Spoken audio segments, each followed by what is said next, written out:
সৰগৰ পৰা ৰামচৰণ ভৰালীৰ আত্মাৰ পত্ৰ কবি দীপক কুমাৰ পাঠ ৰিয়াঞ্জ্যোতি শৰ্মা পৰম পূজনীয় নাগাৰা নামৰ উত্তৰ পুৰুষসকল পোনপ্ৰথমে সকলোকে ধন্যবাদ জনালো দেখিলা নাগাৰা নামৰ শিল্পীকো আজি ৰাজ্যিক মৰ্যাদা দিয়া হ'ল তোমালোকে বেয়া নাপাবা দে কাকো নোকোৱাকৈ মই আহি গলো কেৱল তোমালোককে নহয় পৰিয়ালৰে কাকো নকলো মই অহাৰ খবৰটো আচলতে কেইবছৰমানৰ পৰা মই ভাগৰি পৰিছো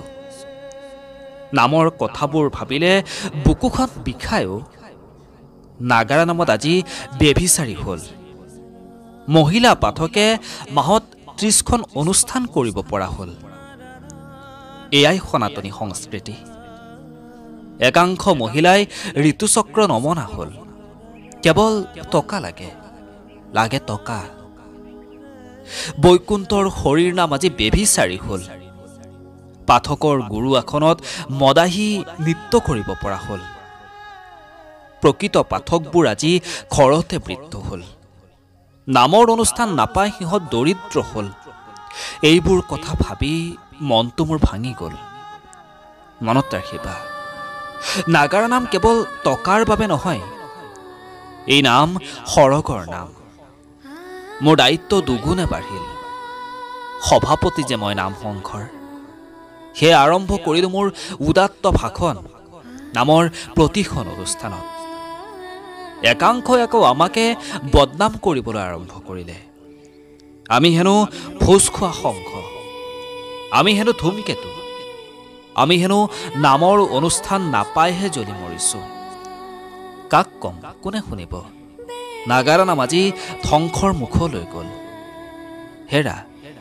নাগাৰা নামৰ শুভাকাংক্ষীসকল আপোনালোককো ক'লো পাৰিলে এইবোৰত অলপ মন দিব বৰ মন আছিল নাগাৰা নামৰ স্কুলত এইবোৰ শিকাবলৈ তোমালোকে এৰি নিদিবা দেই মনত ৰাখিবা তোমালোক জুবিন দেশৰ তোমালোক লাচিত দেশৰ উত্তৰ পুৰুষ সংঘটো ভাঙি গ'লে মই বৰ দুখ পাম বৃদ্ধসকলৰ দুখবোৰ ভাবি ভৱিষ্যত বেয়া নকৰিবাচোন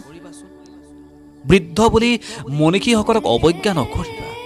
ফুলবোৰ দেখিও ফুল কৰাজনৰ দুগুণ ফুল এয়া মোৰ নহয় জ্ঞানী লোকৰ বচন দেখা নাই মাষ্টৰৰ পুতেকে আজি চাকৰি নাপায় হাজিৰা কৰা জনেহে চাকৰি পাইছে সাধনা কৰা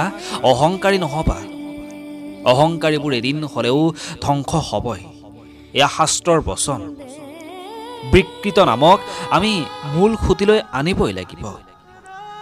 আৰু এটা কথা পাহৰিয়েই গৈছিলোঁ ভাল মনৰ সভাপতি এজন পাতি ল'বা টকা পইচা নহ'লেও কথা নাই সংঘত প্ৰয়োজন কৰ্মী মানুহৰ